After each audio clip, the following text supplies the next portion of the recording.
It's like coming every morning to meet our second family. People have talked about the importance of passing on the faith to the younger generations. My Catholic faith, my church, is a family, so it's hard to step away from that. Anybody who owns a home would know that things break down over time and buildings need to be maintained. I always believe that if you know where you're going, you're more likely to get there.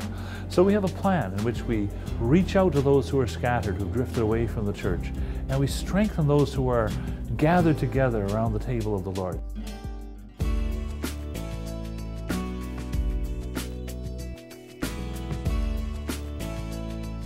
This is an exciting campaign, I think, because first of all, we're finding ways in which we can encourage young people in their love of our Lord in all our different parishes. The sisters in St. Augustine Parish run different programs. One of the most popular is the after-school program. It is fantastic that this Family of Faith campaign is going to put that money back into the parishes to hire a youth minister, a young adult minister, to get these ministries off the ground at the local level. There are 7 universities where there is a Catholic presence in the Archdiocese of Toronto, and we're growing. The number of students who are enrolling in post-secondary education, university and college is growing. We need to ensure that we have a Catholic presence there. I'm kind of concerned about Catholic faith in my university, so I think that might be a struggle for me, but I'm looking forward to finding it there and enriching my life.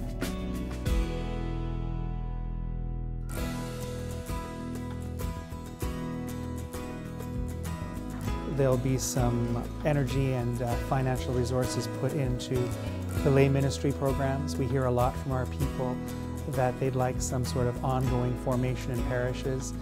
I look after all the religious education from our CIA or any adult education, all the sacramental preparation.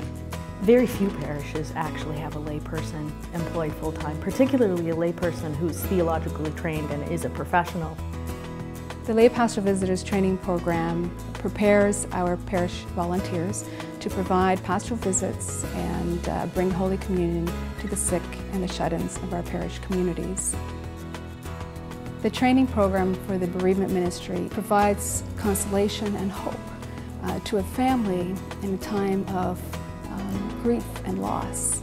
Often there are programs in Toronto and it's far for them to travel, and so if we have these regional hubs, they'll be able to benefit from these programs.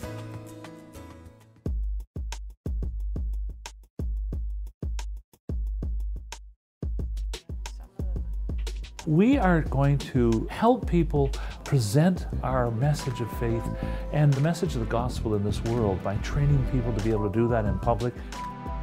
It's very important for the church to have a voice in the public square, as they say, because we have a lot to contribute in these areas.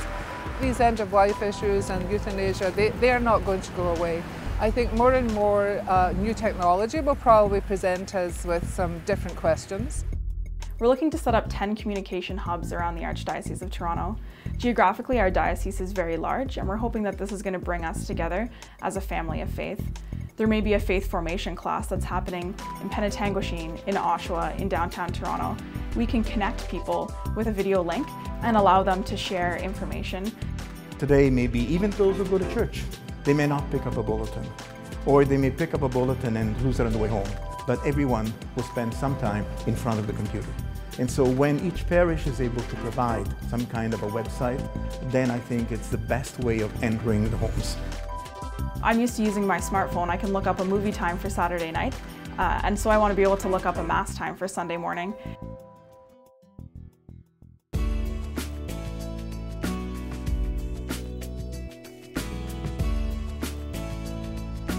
So our main project is our new parking lot. We have a small school demolished last year, so it gives us some land. We intend to overhaul our sound system here at St. Joseph's. It's 25 years old, so it needs a complete overhaul, and as well as repaving our parking lot, which has also seen like 25 years of use.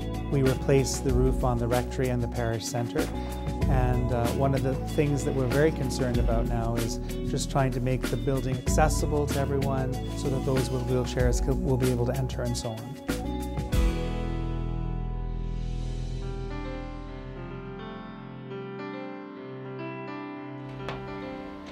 Each one of us has our home parish, but St. Michael's Cathedral is the parish church for every one of us in our whole family of 2 million Catholics in this area. So I think it's important that it shine, that it be a beacon. The cathedral is very old. The tower has been completely rebuilt from the top to the bottom, whole front facade cleaned and washed. We are dignifying our crypt area, putting in new washrooms for the people, a little amphitheater for school groups who come for tours. About 3,000 families come here. We have the same concerns and needs as any other parish across the Archdiocese.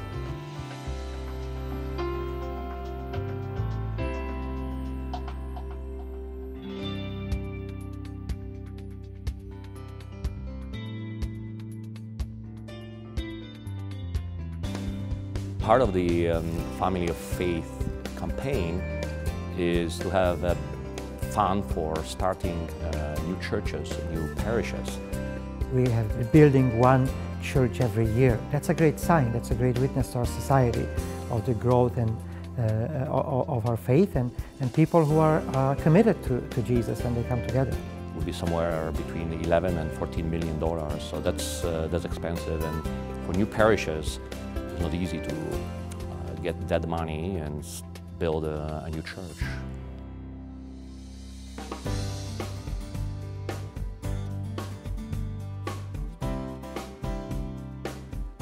The most important thing is the love of the members of the family for one another, that you gotta take care of the house as well. There are parishes that have extraordinary needs, if especially a community that is not able to respond fully to its needs, they will receive the support from the Family of Faith.